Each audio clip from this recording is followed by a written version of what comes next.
Jaime Lannister stood on the high ramparts of the Red Keep. His eyes trailing across the city he had defended through war and betrayal.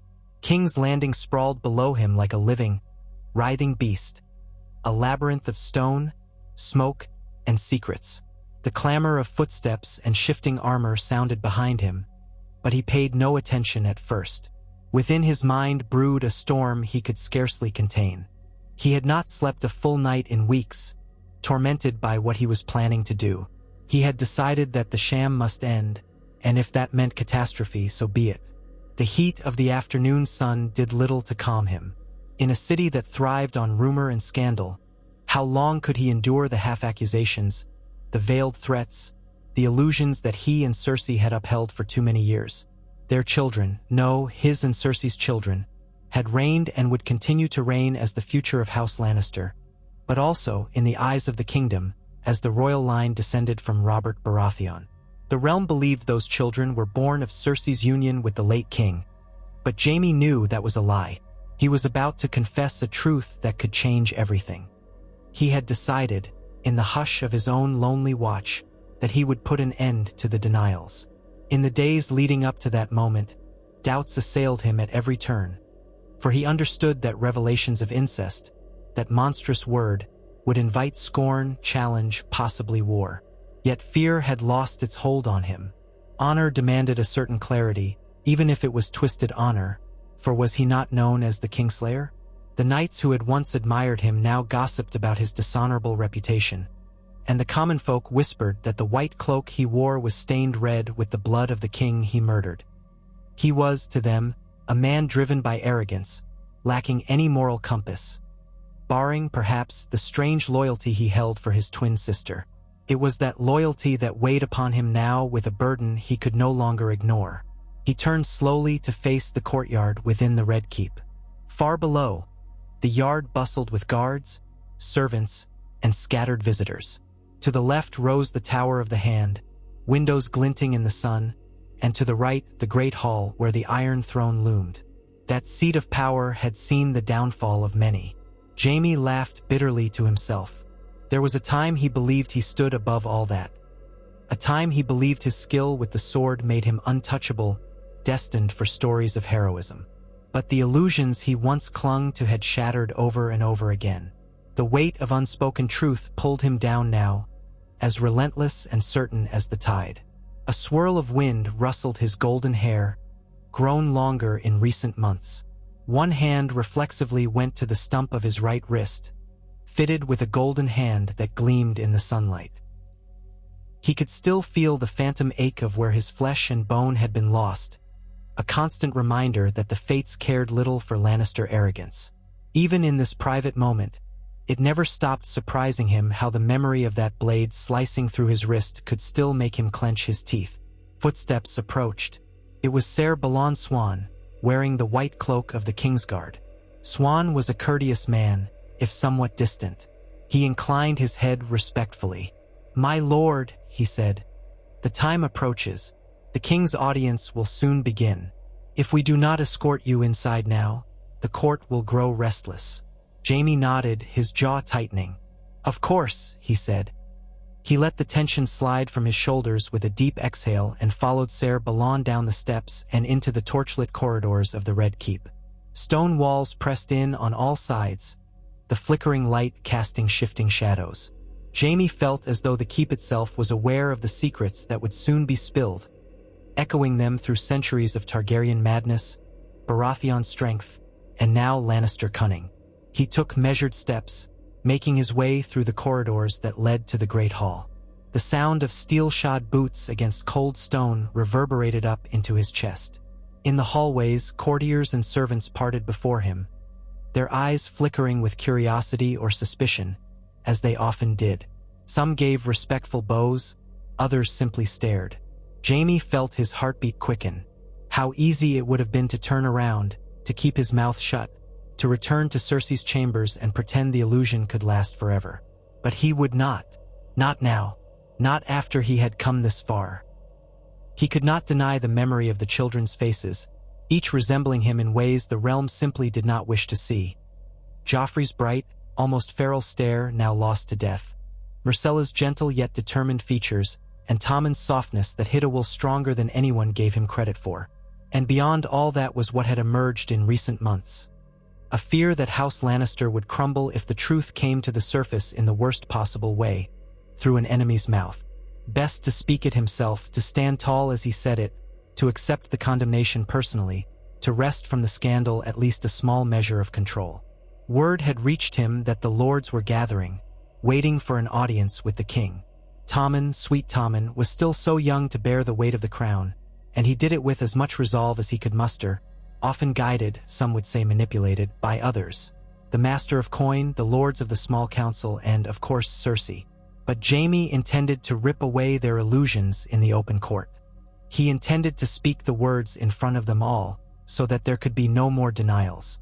Ser Balon led him to the vaulted doors of the throne room. Jaime paused there, collecting himself. The guards posted on either side eyed him uncertainly.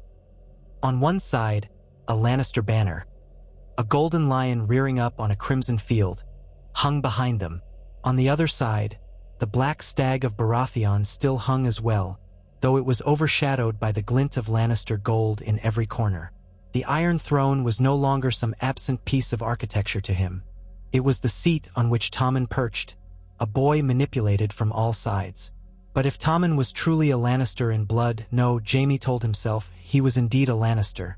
Then perhaps it was time to say so, to legitimize him before the realm. It was not only Tommen at stake, but Myrcella. Her peace in Dorne hung on a fragile thread, and many whispered that the Martells were biding their time, waiting for a chance to strike at the Lannisters. Jaime lifted his chin. "Open the doors," he said. His voice was quiet yet resolute. The doorkeepers nodded and pushed open the great oak doors. A deafening hush fell over those gathered inside. Jaime entered with Ser Balon behind him. All eyes turned to him, to the former Lord Commander of the Kingsguard, the famed knight who had lost his sword hand, the man rumored to be the Queen's lover, father of her children. Rumors that had lived in the shadows for so long. On the Iron Throne sat Tommen, clad in robes of crimson and gold, his crown slightly too large for his brow. Cersei stood nearby. She looked radiant as always, but her green eyes burned with the flicker of annoyance or perhaps caution, for she sensed trouble in Jaime's posture.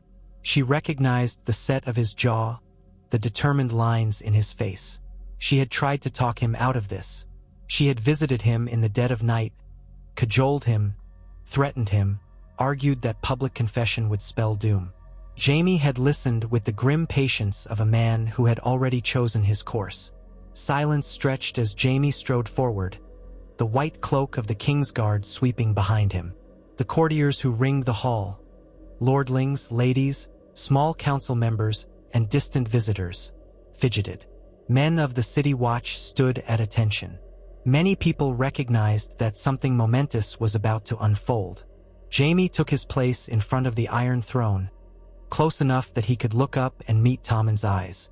Tommen gazed down at him with mild confusion and a bit of hope. Jaime wanted to embrace the boy, but of course that was not his place here. Not yet.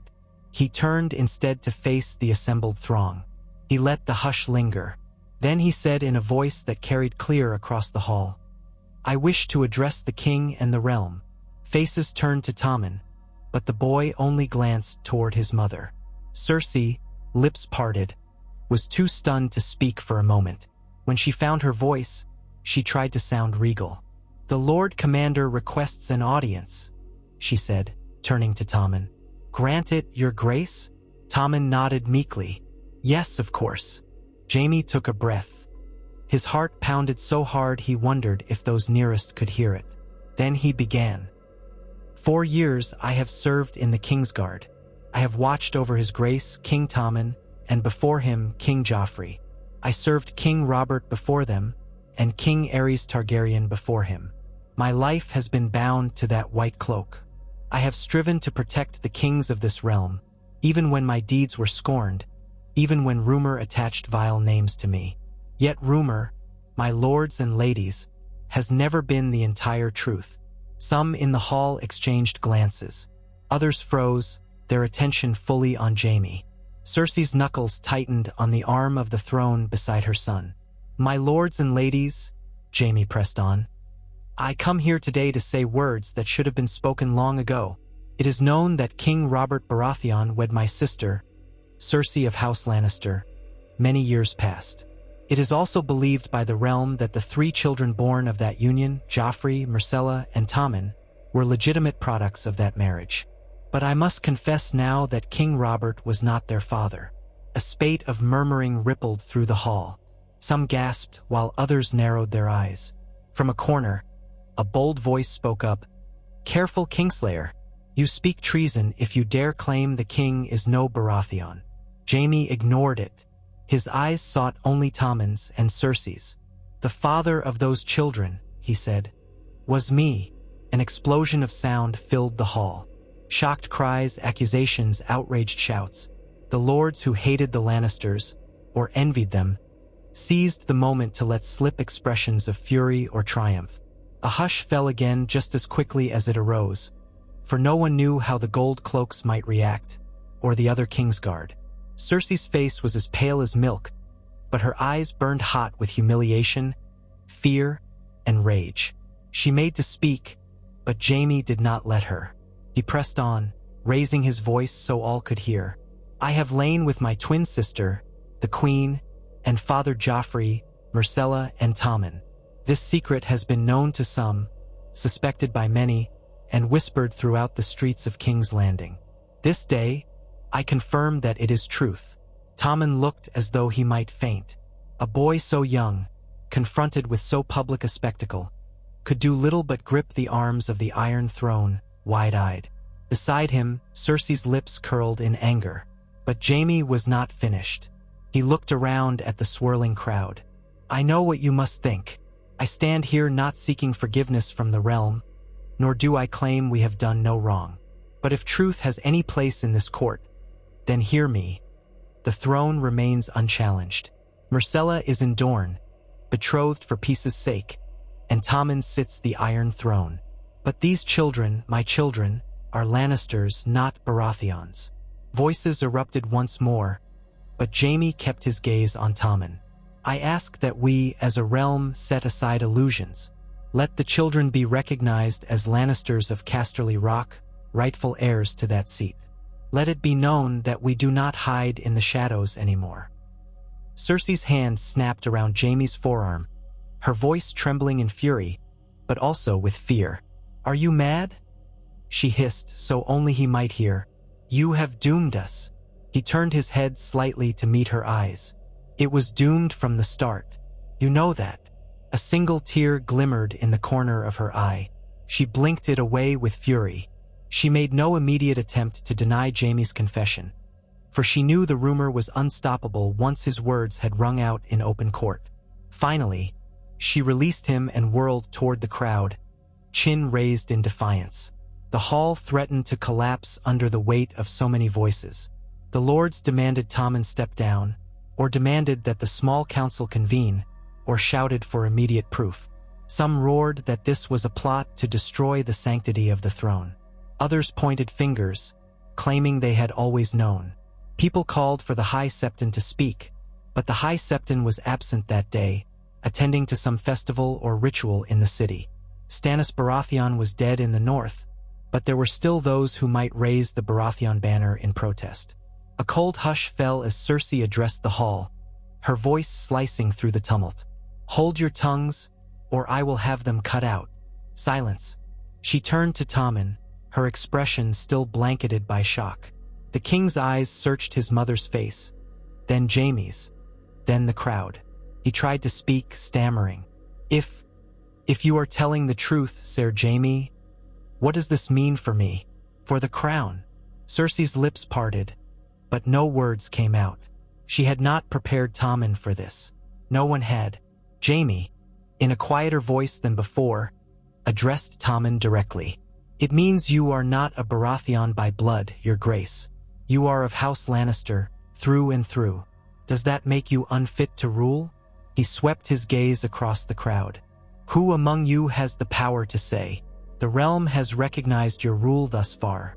You have been crowned, anointed by the High Septon. In the eyes of many, you are still the king. But the lie can no longer stand. The truth changes everything.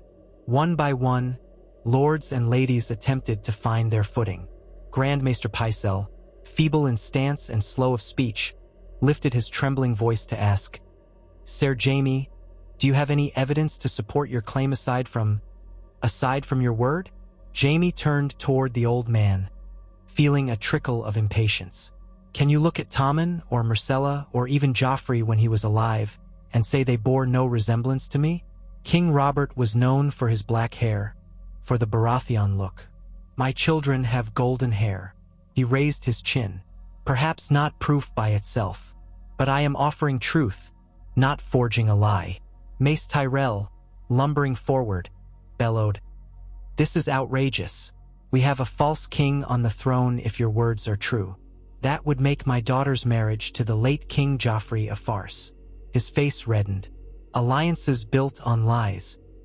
This is an affront to the Tyrell name." Cersei turned a wrathful glare on Mace Tyrell. "Yes, your daughter married the king, and yet your family reaped the benefits of that union, or did you not?" The Tyrell coffers swelled. The Reach found favor in King's Landing. "Are you so ready to disclaim all that, my lord?" Tyrell sputtered but had no immediate response. From the far side of the throne room, the Master of Coin raised his voice, trying for calm. "My lords, perhaps we should retire to the small council chamber to discuss this.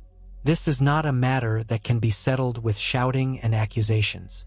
But before any consensus could form, the Queen Mother stepped closer to Tommen, as if to shield him. "What is done," she announced.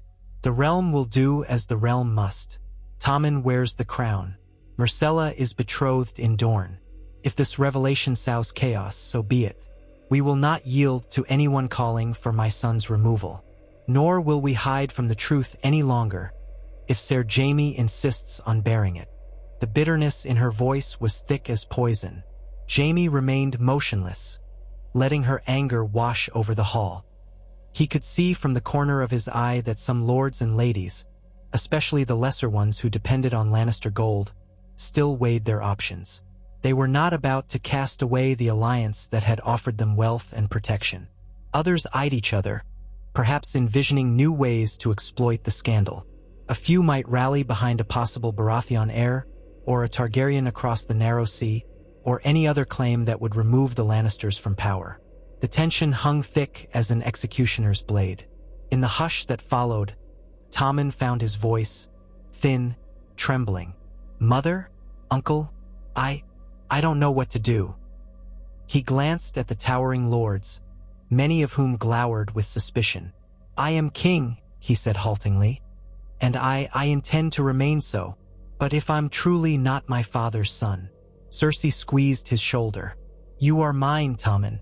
The throne is yours. You are an anointed king. Any man who defies you commits treason." Jaime listened to her words, hearing the undercurrent of desperation. He swallowed hard, for he loved Tommen, loved Myrcella too, and the last thing he wanted was to see them humiliated or torn down. Yet this had been the only way to break free from the festering lie. Below the dais, men cast uncertain glances at one another. Then a figure stepped forward, a short, slight man with oily hair, Peter Baelish, known to many as Littlefinger. He gave a slight bow, that mocking smirk plastered on his face. "Your Grace, my lords and ladies, this is quite the revelation. How will the realm absorb it? Some will be outraged, no doubt. Others will see an opportunity. But let us consider the practicalities. King Tommen has been accepted by the faith, by the lords, by the small council, and by the people. One might argue that blood alone does not make a king. Indeed, there have been countless cases of lines passing through the female side, or seats claimed by those with tenuous blood ties. The realm may not relish the manner in which this truth came forth, but it is hardly the first time a monarchy has had irregularities." He paused, letting the self-satisfied grin spread. "I propose that, for the sake of peace, we maintain Tommen as king, yet we publicly acknowledge that he is of House Lannister, not Baratheon by blood. The crown can adopt the name Baratheon in courtesy, or perhaps a new sigil might be designed, one that merges the lion and the stag. Why not? The matter of lineage need not cause war, so long as we remain practical. Mace Tyrell snorted, unconvinced. The other great lords murmured and shifted, but Baelish's slippery words carried weight among many courtiers, for everyone knew he had a knack for turning chaos into wealth. The question was, could he do the same here without setting the entire kingdom ablaze? Cersei seized upon Littlefinger's suggestion. Yes, she said quickly. We maintain that Tommen is the rightful king. Any who say otherwise will pay with their heads. She pivoted, glaring at Jaime, as though challenging him to disagree.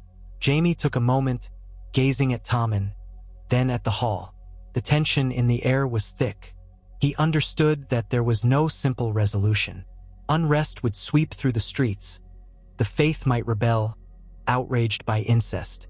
Rival lords might rally behind claims that Tommen had no legitimate right to the throne. The Martells in Dorne would see this as vindication of all their rumors. The Tyrells might seek a new alliance, or might break ties entirely.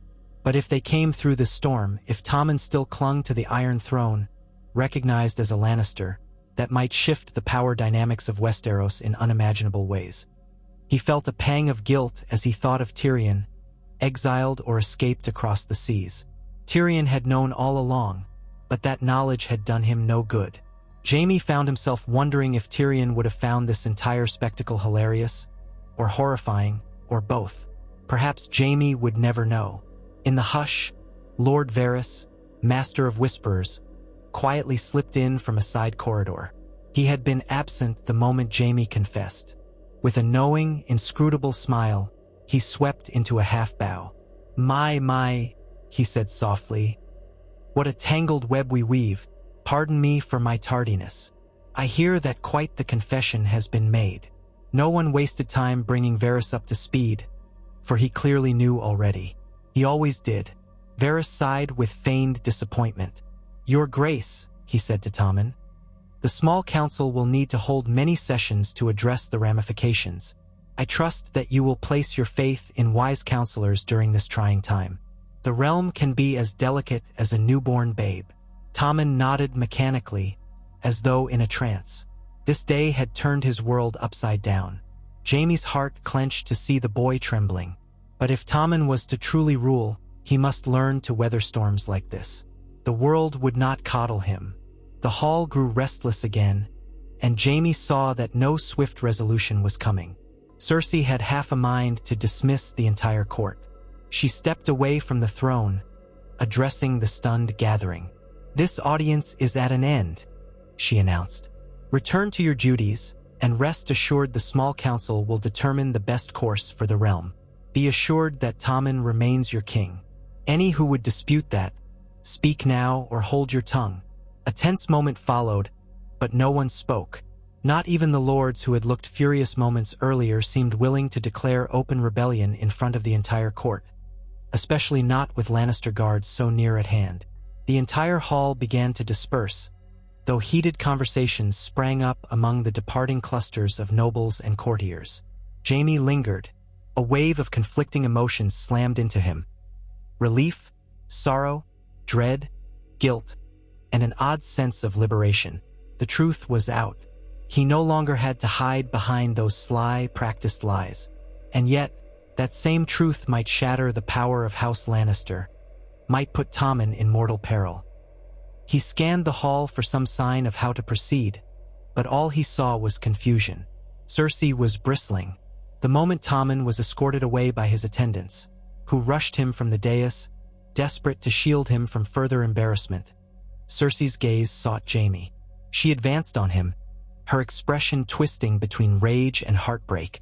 He braced himself. She might strike him or insult him. She might even try to kill him. Part of him felt he deserved whatever she chose to do. She stopped mere inches from him, her voice trembling with anger. Do you understand what you've done, you fool? She spoke through clenched teeth, mindful of prying ears. You have jeopardized everything. Do you think the faith militant will stand idly by when they learn the king is a product of incest? They will call it a sin and abomination. They will demand atonement. And the lords, gods, Jaime, They might unite behind another claimant to tear us down. Jaime offered no immediate defense, for she was right. This was the risk. I could not keep lying, he said at last. It was tearing us apart. You felt it. We lost Joffrey, and though we both know he was a monster in many ways, he was our monster. Myrcella is a continent away, in Dorne. Tommen is so young. I couldn't bear that all of them might lose their place, or lose their lives, through some treacherous revelation from an enemy's lips. Better to speak it myself. Let them call me what they wish. Kingslayer, Oathbreaker, Uncle Father. I don't care, so long as the children are safe. She stared at him, her green eyes burning as though searching him for the man she had once known. Finally, she let out a bitter laugh. You self-righteous fool. Do you think we can keep them safe now? Do you think the truth frees us? He glanced away. I don't know, he admitted quietly, but it was the only chance I saw, and we can legitimize them as Lannisters. If the realm is willing to accept a shift, if the small council is cunning enough, we might spin it into something less than a total disaster. The alternative was living in fear every day that an enemy would use the truth to destroy us at the worst possible moment. Cersei's face remained stony, but there was a flicker of understanding, or perhaps grudging acceptance. She pressed her lips tight, refusing to let more emotion slip out. 7 hells? She hissed at last. I would strangle you if I didn't. She trailed off, turning away, unwilling to say she still loved him. Their moment of confrontation was interrupted by a swirl of cloaks and the approach of Grand Maester Pycelle, who tottered on his staff. My queen, he addressed Cersei, pointedly refusing to acknowledge Jaime's new status. The small council begs your presence at once. They wish to determine the immediate announcements we must make to the city. Cersei, jaw taut, nodded. Come then, she snapped. Jaime, you will join us as well, since you're the one who started this. So Jaime followed them through the corridors, feeling as though the entire Red Keep had become an arena, every hallway packed with possible adversaries or watchers. The hush that fell when he passed by was thick with speculation. The queen and her brother-lover walked as if they were a pair of warring cats forced to stalk side by side. The small council chamber was already crowded. Around the table sat Mace Tyrell, Littlefinger, the Master of Coin, the Master of Laws, Ser Harry's SWFT, filling in for Kevin Lannister, who was absent from King's Landing on some matter, and Varys, who had slipped in quietly. The mood was sour. A few younger lords hovered by the back wall, uncertain of their role, but eager to witness the drama. When Cersei swept in, all rose in acknowledgement of the Queen Mother's authority, though for how long that authority would remain intact was anyone's guess. She took the head of the table and promptly gestured for Jaime to sit next to her. He did, ignoring the glare from Mace Tyrell. The moment the door was closed, the arguments erupted, each man vying to speak first. Mace Tyrell demanded that the crown reaffirm the alliance with the Reach and the Tyrells' role as providers of grain to King's Landing. He threatened that if the realm fell into chaos because of the Lannister scandal, the Tyrells would not starve just so that Tommen could remain comfortably fed. Ser Harry swallowed, plainly out of his depth, trying to placate Tyrell while also murmuring that the legitimacy crisis could provoke open revolt. Littlefinger, always with that mocking edge to his tone, said, Chaos can be an opportunity, so long as it's managed. The revelation is out in the open. If we are honest about the children's parentage, and we keep the right alliances, it need not be a bloodbath. After all, the Lannisters still hold the gold mines, or what remains of them. He gave a sly glance at Mace Tyrell, and we all know how important gold is, especially to those who call themselves wardens of the king's livelihood. Mace Tyrell flushed, but Jaime noted he did not storm out. There was too much at stake. Varys softly addressed the queen. Your Grace, the faith might well demand an accounting. Incest is a grave sin in their eyes, and they may attempt to use this to seize more authority. We must consider how to pacify the High Septon. If he chooses to condemn King Tommen as a product of unnatural relations, the masses could rise. Remember the riots in King's Landing, how the small folk love to place blame. We must be prepared to offer some form of penance or negotiation with the faith. Cersei's lips tightened. She loathed the idea of bowing to the faith, especially after her humiliations at their hands in earlier times, though in some timelines of events, those humiliations would come later. She looked at Jaime. "Well, do you have a solution for that, brother?" she asked, bitterness dripping from her tone. Jaime considered. "I have no love for the High Sparrow," he muttered. "But if it means guaranteeing Tommen's rule, we might need to reach some arrangement. Or ensure that the faith is reminded that the crown commands the gold and the swords." Varys lifted a finger. "Remember, my lord, swords can be swayed by the heart of the populace. The City Watch may not fight for a so-called abomination if the faith stirs them up. We must be careful." Cersei bristled. "So we do nothing? We grovel to the High Septon, with all his hypocrisy and talk of sin." She spat the last word as if it disgusted her. "I will not walk barefoot in rags simply because we have offended their sensibilities. If any man calls my son unfit to rule, I will see them hanged." Littlefinger interjected once more. "Your Grace, let us not forget that many lords have known or suspected for years. Why have none acted? Because power rests with those who hold the gold, who feed the city, who command the armies. The truth was an open secret. Many lords do not care so long as they gain from an alliance with House Lannister. The threat, however, is from those who have more to gain by exposing you than by remaining loyal. We should identify them, isolate them, offer bribes or alliances if possible, and crush them if not." His eyes glittered. "That is the game we must play now that the secret is out. And by the time we're done, the realm will have accepted the new reality, so long as we play it well." Ser Harys made a small, uncertain gesture. "What of Myrcella in Dorne? They hate us still for the death of Elia Martell and her children. Now that they know she is a Lannister by incest, they might use her as a hostage, or worse. They could kill her to send a message." Jaime's jaw clenched. The thought of Myrcella in danger had plagued him more than once. If Valeria Sand or the Sand Snakes decided to retaliate, Myrcella would be the perfect target. She might already be in mortal peril. "We have no choice," he said quietly. "But to ensure Doran Martell honors his word, we send an envoy who can negotiate a stronger alliance, perhaps offer them certain concessions. Otherwise, we risk them turning on us." He locked eyes with Cersei. "We cannot afford to be stubborn in dealing with Dorne. Myrcella's life is at stake." She nodded grudgingly. Beneath the table, her hands trembled, though whether with anger, fear, or both, Jaime could not tell. The council argued for hours, discussing how to craft official announcements, how to spin the scandal so it did not topple the throne. Some suggested forging documents that showed Robert Baratheon had somehow acknowledged Jaime's fatherhood, but that seemed an obvious fabrication. Others suggested a wedding between Jaime and Cersei to retroactively legitimize the children, but that notion drew horrified looks. Even Tyrell, who was normally not the shrewdest, knew that would only incense the faith further and confirm the vile incest in a highly public manner. In the end, the plan that formed was half measures. The Crown would issue a statement that, yes, Tommen was in truth the son of Jaime Lannister, but that Robert Baratheon had named him heir by royal decree on his deathbed. That was a lie, and a clumsy one, but it might suffice to calm the gullible or those who merely wanted an excuse to keep the peace. Meanwhile, gold and sweet promises would flow to key lords who might waver. The faith, it was decided, must be appeased or threatened, or both, to keep them from openly condemning the regime. Jaime felt no satisfaction at this patchwork scheme.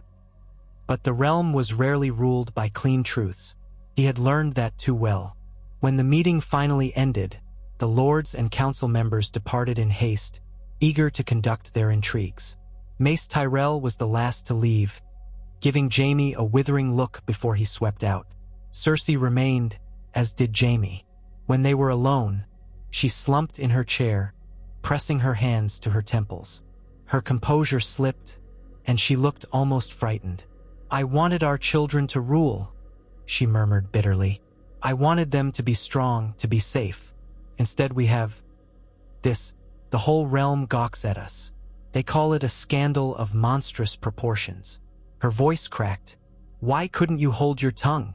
Jaime reached out tentatively, laying his good hand on her arm.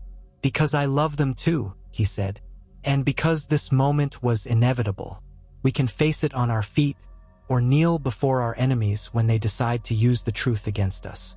At least now we have some measure of control." She jerked away from his touch, then nodded slowly, almost imperceptibly. "We shall see," she whispered. "Now get out, Jaime. I cannot bear to look at you." He stood, a pain in his chest that felt like an old wound reopened. "As you command," he said quietly, and walked out. In the days that followed, chaos surged through the streets of King's Landing.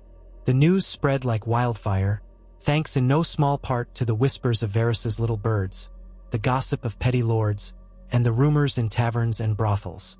People had always whispered that the royal children were Jaime Lannister's bastards, but to have him openly confess it rattled every corner of the city. The small folk were torn between shock and morbid fascination. Many had already suspected. The reaction among them was complicated by fear of the crown. Most would not dare speak out too boldly, not when the gold cloaks might drag them away. Still, furtive talk spread in the markets and alleyways, in the guild halls and along the docks. Painted slurs appeared briefly on walls. "Brother, father," "abomination," only to be scrubbed away on the orders of the city watch. Inside the Red Keep, Tommen tried to continue his routine as king, but no day passed without fresh challenges. The new High Septon, having rushed back to the city, demanded an audience and gave a stinging sermon on the sins of incest, urging Tommen to repent of his parents' wrongdoing. Tommen, eyes downcast, looked to his mother for guidance, but Cersei offered only a fierce glare at the Septon. Jaime stood by the throne, in his Kingsguard armor. He said nothing, but he could see the effort Tommen made to hold himself together. "Is it my sin?" Tommen asked quietly. I never asked for this. I only want to be a good king." The High Septon stiffened. "The circumstances of your birth may not be your doing, my king, but it falls to you now to repent for the sin of your parents, publicly. Let the realm see that you deny their wicked deed, that you stand for the faith's values. If you do this, the small folk may find it in their hearts to forgive." Tommen glanced at Jaime, then at his mother. After a moment, he drew a shaky breath. I must think on it," he managed. "I will consult with my council." The High Septon frowned, clearly unsatisfied, but for the moment, he could do no more than bow stiffly and leave. Cersei's gaze burned into Tommen. "You will not utter the word repent. Do you hear me? That pious fool has no right to demand penance from a king." Tommen nodded, but Jaime could see the boy's uncertainty. He felt a pang of sympathy. No child should be forced into these labyrinthine games. Yet that was the fate the gods had chosen for them. In the courtyard, knights of the Kingsguard tried to maintain order. Jaime found a moment to speak with Ser Loras Tyrell, who stood guard in Myrcella's absence. Once, Loras had been Joffrey's sworn shield, betrothed to his widow Marjorie. Jaime gauged the younger man's stance, knowing the Tyrells might soon be looking to cut ties. Loras stood stiffly, face drawn. Jaime asked him in a low voice, "How fares the Queen's mood?" Meaning Marjorie, who had lost Joffrey to death and was not yet wed to Tommen in this alternate sequence of events.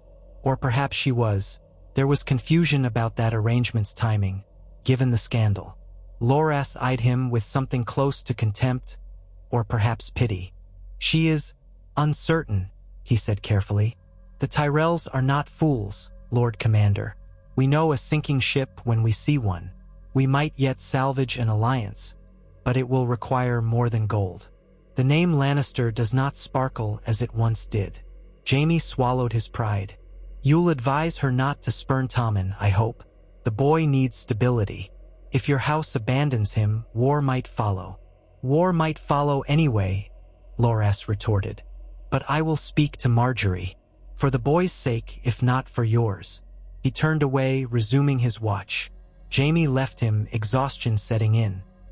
His days had become a parade of tense discussions, frantic attempts to quell unrest, and the constant worry that an assassin's dagger might appear at any moment, aimed at Tommen's heart or at his own. He found some night's respite in the training yard, sparring with his left hand until sweat drenched him and his body ached. He was not the swordsman he once was, but the routine offered a brief escape from politics. Occasionally, Cersei would summon him in the late hours, not for love, but for bitter arguments or quiet, desperate conferences about how they might salvage the kingdom. They could not bear to be apart, nor could they stand the sight of each other for long. Their entire relationship had become a twisted reflection of the love they had once shared, overshadowed by fear of the realm's judgment. On one such night, Cersei stared at the dying embers in her fireplace and confided, "I dream of Joffrey sometimes, of his wedding feast. I see the wine choking him, the look on his face, and I think how we might have saved him if we had not lied for so long. Or is it because of who we are that he died so cruelly? The gods punishing us?"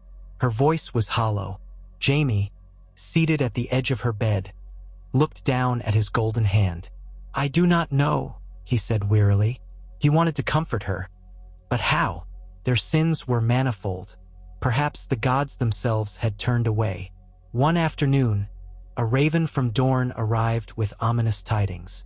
Prince Doran Martell demanded stronger terms for Myrcella's safety, recognition of Dorne's independence in local governance, a promise of justice for Oberyn Martell's death, and an affirmation that Myrcella's inheritance was secure. "If the crown does not comply," the letter said, "we cannot guarantee her well-being." The threat was clear. Jaime cursed. To ride into Dorne after the fiasco that had played out there before might be suicidal. But was he not Myrcella's father? If she needed saving, could he stand by and do nothing? That same day, he broached the subject in a small council meeting. "Send me to Dorne," he proposed. "Let me speak with Prince Doran face to face. I can negotiate terms for Myrcella's release and safe return." Cersei bristled. "You would leave Tommen here, in this city full of vipers? Besides, the Martells despise you. You crippled their champion." Jaime flexed his golden fingers, recalling that it was indeed the mountain who had slain Oberyn, but the distinction hardly mattered to Dorne. "Perhaps they will kill me," he said, "but I cannot leave Myrcella to their mercy. Not now that the truth of her parentage is public." Littlefinger, tapping his fingers on the table, offered a suggestion. "Why not send someone less controversial? The Lord Commander of the Kingsguard is hardly a neutral messenger." Jaime glared at the man. "I am her father. I will go." Before more could be said, Varys coughed politely, drawing their attention. "My lord, might I suggest a measured approach? Let us send an envoy first, someone well-spoken, who can gauge Prince Doran's intentions. If the negotiations show promise, you can make a grand entrance as the father to finalize the terms." Reluctantly, Jaime agreed. Time was of the essence, but rushing blindly into the Dornish snake pit might cost Myrcella her life. So an envoy was appointed, a minor lord with ties to the Lannisters, along with a retinue of guards and ambassadors. They would depart at once. The following weeks saw King's Landing roiled by more tension. The High Septon continued to pressure Tommen to publicly condemn his parents' sins. Some streets filled with angry protesters, whipped into a frenzy by devout sparrows who claimed the monarchy was cursed. The crown, on the advice of the small council, allowed the faith to preach, hoping to appease them, but also posted a heavy gold cloak presence to keep the peace. A few scuffles broke out, leading to arrests and summary punishments. Whisperers in alleyways said that the Lannisters were losing their grip. In the Red Keep, Tommen tried to continue giving audiences, but often found them overshadowed by the scandal. Jaime or Cersei would be there to step in if the discussion veered into dangerous territory. Mace Tyrell tried to push for the wedding between Tommen and Margaery to solidify the alliance once more, but the date kept being delayed by the turmoil. The Tyrell hosts stationed outside the city grumbled that they were not needed and might as well return to Highgarden, but Mace hesitated to remove his men entirely. He still believed there was profit to be had in standing by the Boy King, at least for a while. Late one night, Jaime rode out in secret with a small escort, disguising himself under a hooded cloak to survey the mood in the city. The men stopped at a humble tavern in Flea Bottom, where cheap ale and watery stew were the best to be had. Jaime sat in a corner, listening to the chatter. He heard talk of how the king was a bastard of incest, how the queen mother was a whore who spread her legs for her own brother. Some called for Tommen's head. Others said they cared not who fathered him so long as the bread remained affordable and the city watch kept them safe from thieves. He also heard wilder tales. Some rumored that a Targaryen with silver hair had landed in Westeros with dragons, ready to claim the throne. Others said Stannis Baratheon's daughter had survived somehow and might press her father's claim. The realm roiled with fantasies and conspiracies, each with a grain of possibility. Jaime felt the weight of it pressing down on him like an iron glove. He returned to the keep under cover of darkness, disheartened. He found Tommen in his chambers, reading a book of chivalric tales by candlelight, a cat curled in his lap. Tommen looked up, eyes red from either tears or exhaustion. "Uncle," he said softly, "is it true, what they say in the streets, that I should step aside, that I'm not truly the king? They call me monstrous. They say I have no right to rule." Jaime removed his cloak, lowering himself to sit beside the boy. "In their eyes, you are an easy target for anger. Their lives are hard. They want someone to blame. That doesn't make them right." He hesitated, unsure how to console him. "We do not choose our birth, Tommen. You did not ask for this. But you are the king, anointed and crowned, and you can be a good king if you learn to be strong and just. That is all that matters now." Tommen stroked the cat absently, tears threatening to spill. "I miss Myrcella. I miss how things were before," he sniffled. "Before Joffrey died and before I knew. Sometimes I wish I could just be a child again." Jaime gently touched Tommen's shoulder. "You're still a child, in truth, but the world has thrust a crown upon your head. If you can bear it, if you can learn, then you may be better than any king we've had in years." Tommen nodded, not quite believing but wanting to. Jaime rose, leaving the boy to his lonely vigil. Outside, he leaned against a cold stone wall, letting out a ragged breath. The fatherly tenderness he felt for Tommen threatened to break him. In a twisted way, he understood now the burden that had crushed so many kings before, Aerys, Robert, even the Targaryens long gone.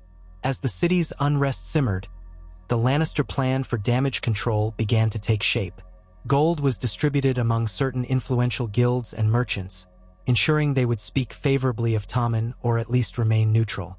The Red Keep received lavish shipments of food from the Reach, courtesy of Mace Tyrell, who was finally assured that the crown would reaffirm the Tyrells' position. The wedding with Marjorie was tentatively planned for the next moon's turn, though no official announcement was made. The High Septon was invited to officiate, an olive branch that might buy more time. Yet none of this wholly dispelled the tension. The Faith Militant, a revived order of sparrows and warrior sons, patrolled the streets, chanting about sin and restitution. They looked at the Lannisters with open disgust. Jaime, forced to watch them from the battlements, knew that a fight with the Faith Militant could tear the city apart. He had seen such conflict before in distant memories of the Targaryen era. A sense of dread coiled in his belly.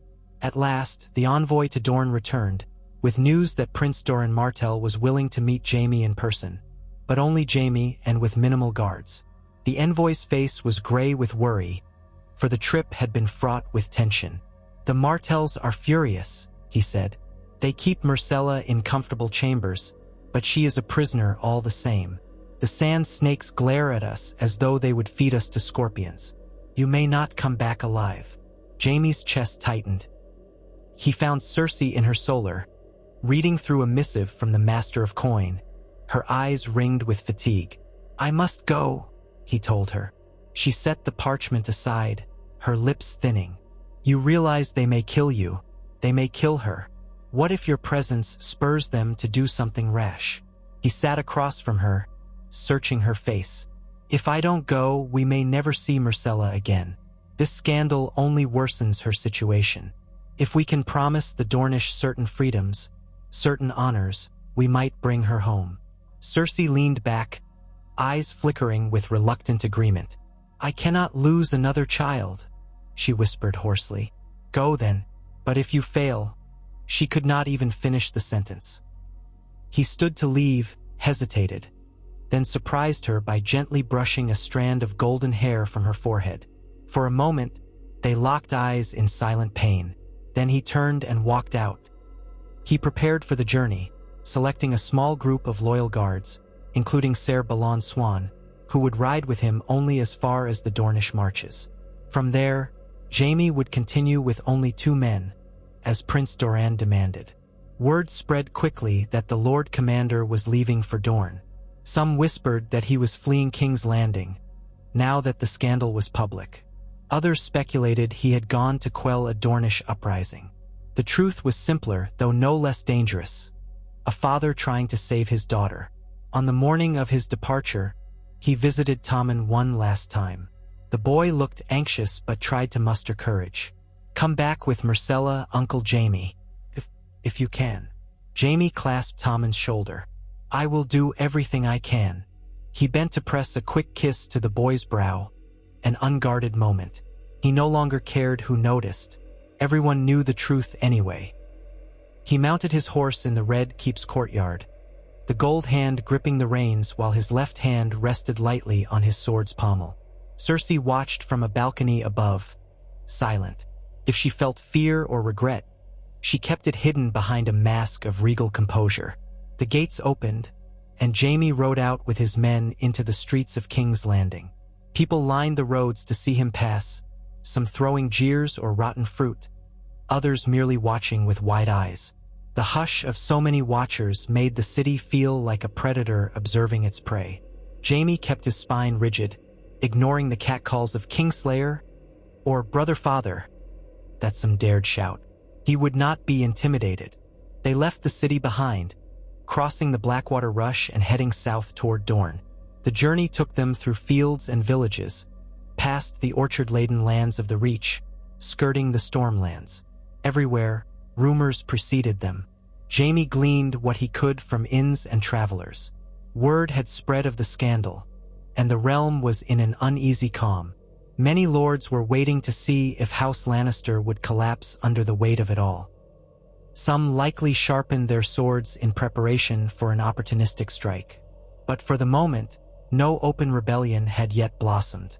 Eventually, at the borders of Dorne, Ser Balon and the rest parted ways with Jaime as arranged. He rode on with only 2 men, Ser Dermot Hill, a bastard cousin to the Lannisters, and a quiet archer named Cal.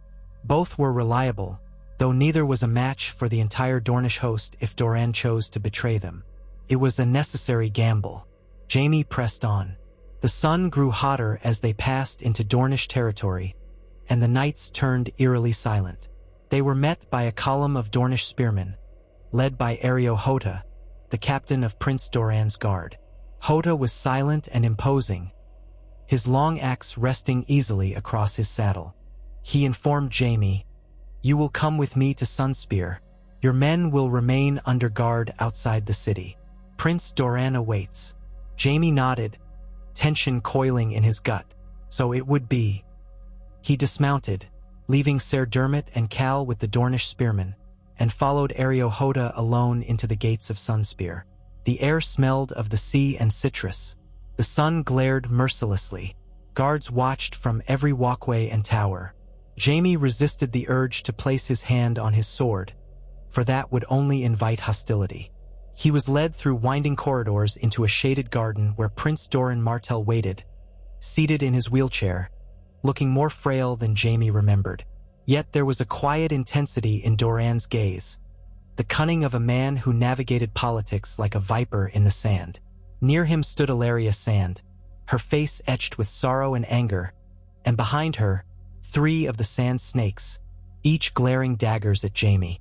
Obara clutched a spear, Tyene wore a sweet smile that did not reach her eyes, and Nymeria had her hand resting lightly on the hilt of a whip.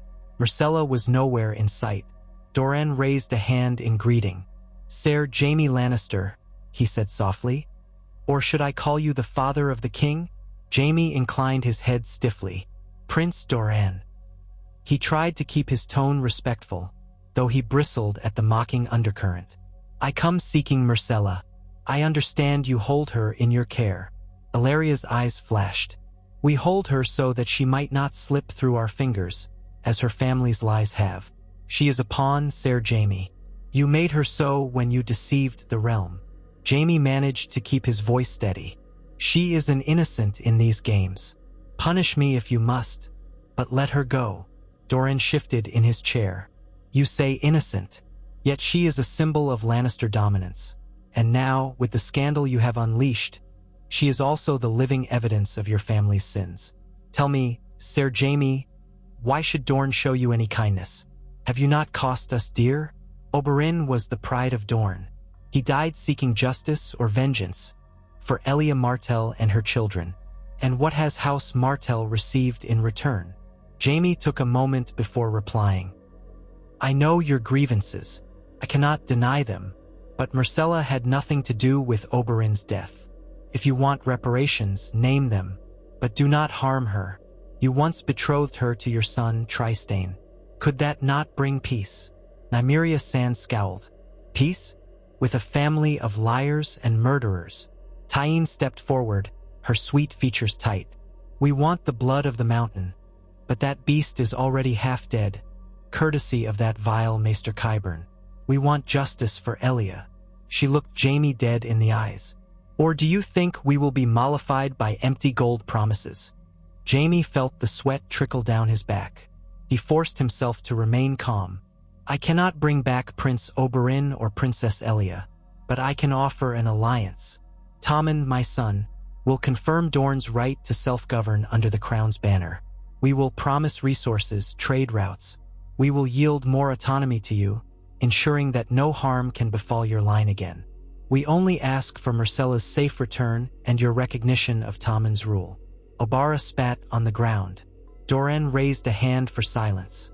I will consider your terms, he said slowly, but we require certain assurances. The Lannisters have proven faithless before in our eyes. We want official charters sealed by the crown, guaranteeing these privileges. And if any harm befalls Dorne, or if you break faith with us, Myrcella's blood will be forfeit. Jaime's jaw clenched, but he bowed his head slightly. Done. I will sign anything you require on behalf of King Tommen, if you will release Myrcella to me. She belongs in King's Landing with her family. Ilaria stepped forward, fists trembling. Your family? The same family who destroyed ours. I have tried to let go of the rage, but it burns still. And now you reveal your incest with the Queen, rubbing filth on the Martell name by extension. Do you know how that makes Dorne look? Allied to an incestuous lineage? Her voice quavered. Jaime swallowed the retort that rose to his lips. Diplomacy was the only way. I cannot undo the past, he said. But Myrcella was raised to love Dorne. She speaks highly of your land. She is fond of Trystane. Doran set both hands on the arms of his chair. We will let you see her, at least, so you may know she is well. Then, if your crown fulfills our demands in writing, we will allow her to depart with you, or remain betrothed to Trystane if that still serves a peaceful future. But do not think you can slip away without honoring your word. We are not fools. Jaime inclined his head again, heart lifting slightly with hope. I will honor it, he said. Doran gestured to Areo Hoda. Take Ser Jaime to the Tower of the Sun. Let him see the princess, but keep a close watch. Hoda nodded, leading Jaime away under the smoldering gazes of the sand snakes. Crossing the courtyard, Jaime glimpsed the brilliant sun of Dorne shimmering on the mosaic tiles. The dryness of the air made him thirsty. His guards were likely waiting anxiously outside the walls, but at least he would see Myrcella soon. His heart pounded with a father's worry. He prayed she was unharmed. This confession, this choice to reveal everything, had set in motion a chain of events that might save or doom them all. Yet somewhere in the swirl of regrets, he still believed it had been necessary. Secrets fester. Only the truth can be confronted and, perhaps, mastered. He followed Hodorah's broad back into the tower, bracing himself for the sight of his daughter. No matter the cost, he had to bring her home safely. For Tommen, for Cersei, for them all. And as he climbed the winding stone steps, he whispered a silent vow that, if the gods were just, he would find a path to protect his children, even in this world that reviled him as a kingslayer and scorned him for the sin of incest. He pressed on, determined, uncertain, and perhaps more alive than he had felt in years.